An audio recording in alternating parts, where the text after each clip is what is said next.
dangerously honest advice from history's most controversial philosopher and why it actually works. The most savage leadership advice ever, Machiavelli's brutal truths. Have you ever felt like playing by the rules just isn't enough? Like no matter how hard you work, how kind you are, or how much talent you have, the world rewards someone else, someone who knows something you don't. Well, what if I told you that history's most controversial philosopher, Niccolo Machiavelli, figured out exactly what that missing ingredient is? And no, it's not luck, privilege, or even intelligence. It's something far more dangerous, something most people are too afraid to even think about: power, manipulation, and the brutal reality of human nature. Machiavelli didn't just write about power, he exposed its deepest secrets, and for that he was hated, feared, even exiled. But centuries later, his ideas are still alive, quietly shaping the world around us. And whether you know it or not, they're shaping your life too. But here's the real question: should you embrace them? Stick with me, because by the end of this, your entire view of success, morality, and human nature might change forever. Click subscribe to this channel to get more topics you love. Let's start with something simple but uncomfortable. The world is not fair. We like to believe in justice, in karma, in the idea that good people win and bad people win and bad people lose. But deep down, we know that isn't always true. The most powerful people in history, whether rulers, CEOs, or influencers, are rarely the most moral. They are the most strategic. Machiavelli understood this better than anyone. He saw that kindness, honesty, and fairness were not the ultimate paths to success. In fact, they could be weaknesses unless used correctly. So, what did he propose instead? A philosophy so radical that it got him labeled as evil. He believed that perception was everything, that people don't follow the best leaders, they follow the ones who appear to be the best. He argued that morality should be a tool, not a rule, that being good was useful, but only when it served a purpose. And most famously, he warned that fear was more reliable than love, because when things go wrong, love disappears. Fear doesn't. Sounds harsh. Maybe. But look at the world around you. Look at history. How many leaders, celebrities, and even people in your own life have succeeded not because they were the best, but because they played the game better? Now, before you think this means Machiavelli was telling people to be villains, let's be clear: he wasn't advocating for cruelty, he was advocating for effectiveness. And that brings us to one of his most famous ideas: it is better to be feared than loved, if you cannot be both. At first glance, that sounds awful. But let's break it down logically. Imagine you're a leader, maybe of a company, a team, or even just your own life. If people love you, they will support you, but only as long as it's convenient.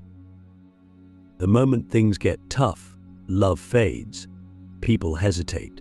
They turn away. But fear keeps people in line. Fear ensures commitment. Fear means that even when times are hard, even when they don't want to obey you, they still will. Now ask yourself, in your own life, do people respect you? Or do they just like you? And when the time comes, which one will actually help you succeed? This is where it gets tricky. Because if you take Machiavelli's advice the wrong way, you could easily become the kind of person nobody trusts: the ruthless tyrant, the manipulative boss, the friend who only looks out for themselves. But that's not what Machiavelli was saying. His real lesson isn't about being feared, it's about being in control. Because the truth is, most people are not in control. They follow emotions instead of strategy. They assume the world will reward them just for being good. They think success is about talent or luck. But Machiavelli knew better. He saw that power belongs to those who understand human nature and use it. So, here's the real question: Are you willing to see the world as it truly is? And if you are, what will you do with that knowledge?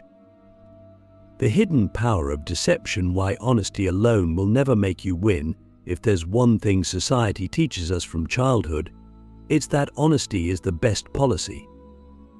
We are told that truthfulness is a virtue, that good people succeed because they are sincere, and that deception is the tool of the wicked. But what if this belief, as noble as it sounds, is actually holding you back? What if the most successful people in history, whether politicians, business leaders, or even the people you admire, were not always honest, but strategic about when and how they used the truth? This is where Machiavelli's philosophy becomes dangerously honest, because unlike the comforting ideals we prefer to believe in, he understood that deception is not just useful, it is often necessary. And here's the uncomfortable truth, whether you choose to acknowledge it or not, deception is already shaping the world around you. The question isn't whether deception exists, it's whether you understand it enough to protect yourself or even to use it to your advantage. Machiavelli argued that power is not about who is right or wrong, moral or immoral. It is about control, and control often requires a mastery of perception. He famously wrote that a leader must learn how not to be good when the situation demands it. This doesn't mean being evil for the sake of it, but recognizing that rigid morality can be a weakness in a world where others are willing to bend the rules. Think about it, how many times have you seen people who followed the rules get overlooked, while those who played the game strategically got ahead? How many times have you told the whole truth, only to realize that it made you vulnerable in ways you didn't expect? The reality is, complete honesty is an ideal that rarely exists in power. The most influential people don't just say what they think, they say what will get them the result they need. This might sound manipulative, but let's look at it another way. Imagine you're negotiating for a job, a raise, or a business deal. If you openly reveal all of your doubts, weaknesses, and the lowest offer you're willing to accept, you've already lost before the negotiation even begins. The other person now has all the power. But if you present yourself as more confident, more in demand, more valuable than you actually feel, you shift the balance of power. You create an image that forces the other person to respect and even fear losing you. Is this lying? Or is it simply understanding human nature and using it wisely? Machiavelli would argue that it's the latter. He believed that the world does not reward pure honesty, it rewards those who understand when to reveal the truth and when to withhold it. One of the greatest misconceptions about Machiavelli's philosophy is that he promoted dishonesty for its own sake. But that's not true. What he really emphasized was the ability to adapt, to be flexible in your morality, depending on the circumstances. He saw that the world is not black and white, that rigid idealism often leads to failure, while those who understand nuance and strategy thrive. This is why he warned against being too predictable. If people always know exactly what you will do, they can manipulate you. If you are always honest, you become easy to read, easy to control, easy to defeat. The most powerful people in history, from political leaders to business moguls, have mastered the art of controlled deception, not outright lies, but the ability to present themselves in the way that best serves their interests. Consider this in your own life. How many times have you been too transparent about your plans, only to have someone else take advantage of that information? How often have you revealed your weaknesses, hoping for empathy, only to be met with indifference or even exploitation? Machiavelli understood that the world does not operate on fairness.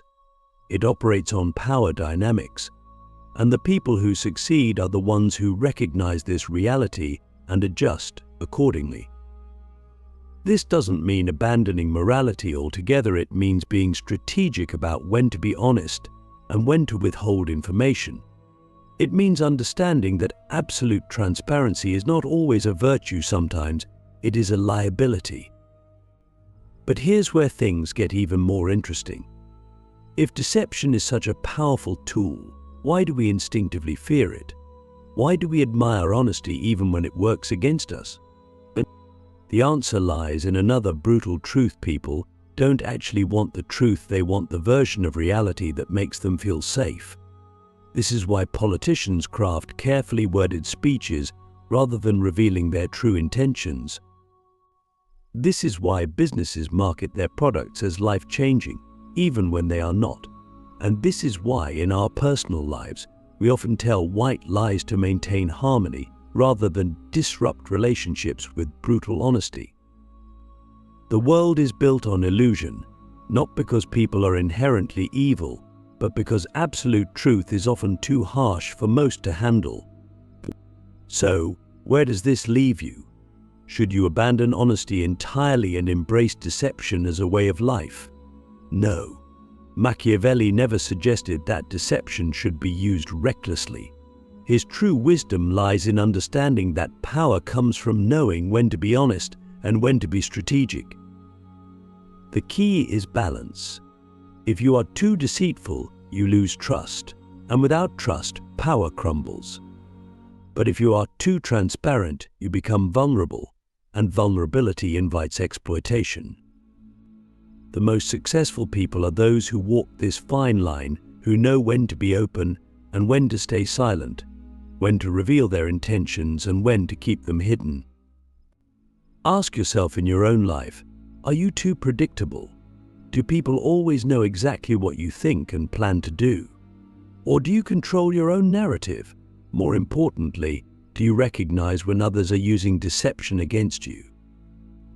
Because make no mistake, whether in business, politics, or even personal relationships, those who understand the power of perception will always have an advantage over those who blindly trust in the purity of truth. And here's the most dangerous thought of all: if the world rewards those who master deception, could it be that everything you've been taught about honesty and success is just another illusion? The ruthless reality of power, why being good is never enough. Most of us grow up believing that if we do the right thing, if we work hard, if we treat people well, success will follow. We are taught that goodness is its own reward, that ethical behavior is the key to influence, and that fairness governs the world. But history tells a different story. Niccolo Machiavelli saw a world where power was not given to the most moral, but to the most capable, those who understood that being good was not enough. In fact, goodness without strength, without strategy, without the will to take action, was often a recipe for failure. Look around at the most powerful figures in history: political leaders, corporate giants, cultural icons. How many of them reached the top purely by following the rules, by being selflessly kind, by refusing to engage in the necessary battles for control? The truth is, power is rarely handed to those who wait patiently for it. It is taken by those who understand that morality and power do not always align. Machiavelli argued that to maintain authority, a leader must be willing to do what is necessary, even if it is not always perceived as good. This is why he famously wrote that a ruler must learn how to act immorally when the situation demands it, not because cruelty is desirable, but because strict adherence to virtue can lead to downfall in a world where others do not play fair. This is where many people misunderstand Machiavelli. His lesson was not that one should be evil, but that one should be effective. The idea that goodness will always triumph is a comforting illusion, but an illusion nonetheless. A kind leader who is weak will be overthrown. A fair business person who does not protect their interests will be crushed by competitors. A well-intentioned individual who refuses to stand up for themselves will be taken advantage of. Machiavelli's core argument is that power belongs to those who recognize reality as it is, not as they wish it to be, and reality is ruthless. But here's where it gets even more complicated. If power requires strategic ruthlessness, does that mean morality is meaningless? Should we abandon ethics entirely in pursuit of control? This is the dilemma that has haunted leaders, thinkers, and ordinary people for centuries. Machiavelli never suggested that morality was useless. What he suggested was that morality alone, without power, is weak. A ruler who is just but unable to defend their position will not remain a ruler for long. A person who is kind but never asserts themselves will be overlooked and ignored. The true path to power is knowing when to use morality as a tool rather than a restriction. Think about your own life. Have you ever been in a situation where you followed the rules, did everything right, and still lost to someone who was willing to bend them? Have you ever seen someone less talented, less deserving, rise to success simply because they understood how to navigate power better than you? If so, ask yourself this: were you truly powerless? Or did you simply refuse to do what was necessary to win? This is the brutal question that Machiavelli forces us to confront. It is not enough to be right. It is not enough to be good. If you want to shape the world rather than be shaped by it, you must be willing to step into the arena where power is actually won. But here's the paradox: power without morality is dangerous, but morality without power is useless. The greatest leaders in history were not just ruthless, they were strategic. They understood when to be feared and when to be loved, when to be generous and when to be strict, when to be honest and when to be deceptive. The mistake most people make is assuming that power and goodness cannot coexist. But Machiavelli understood that true mastery of life requires both. If you only seek power without principles, you become a tyrant. If you only seek virtue without strength, you become a victim. The key is balance. So, where do you stand? Are you playing by the rules, hoping that fairness will eventually reward you? Or are you willing to see the world for what it is and act accordingly? Because whether you like it or not, power is always being played for. And if you refuse to play, someone else will do it for you. Mastering power without losing yourself. The final lesson from Machiavelli, the greatest fear people have when confronting Machiavelli's philosophy, is this: if power demands strategy, if morality alone is not enough, then how do we avoid becoming the very thing we despise? How do we navigate a world built on competition, deception, and control without losing our integrity, our sense of self, our ability to sleep at night knowing we've done the right thing? This is the final and most important lesson, one that separates those who wield power wisely from those who are consumed by it. Because power, like fire, is neither good nor evil. It is only dangerous in the hands of those who do not understand it. Machiavelli never advocated for cruelty without cause or deception without purpose. His philosophy was not one of destruction but of survival. He understood that the world does not reward naivety, that good intentions without strength lead to powerlessness. But he also understood that power without wisdom leads to downfall. The key is knowing when to act, when to hold back, when to be feared and when to be loved, when to fight and when to walk away. The mistake many people make is assuming that power must be absolute, that once you embrace strategy, you must abandon morality altogether. But that is not mastery, that is recklessness. True power is restraint. It is knowing that you could act ruthlessly but choosing not to unless it is necessary. It is understanding people, their desires, their fears, their weaknesses, not to destroy them, but to navigate the world effectively. It is realizing that playing the game does not mean losing your soul, as long as you remain aware of why you are playing in the first place. The most dangerous people in the world are not those who seek power, but those who do so blindly, without purpose, without control. The wisest understand that power is a tool, not an identity. It should serve you, not consume you. So the final question is this: now that you understand how power really works, What will you do with that knowledge? Will you reject it and continue believing that the world rewards fairness alone? Will you embrace it recklessly and risk becoming the very thing you once feared? Or will you find the balance, the ability to move through the world with strength and strategy without losing your principles? Because the truth is, whether you seek power or not, others will.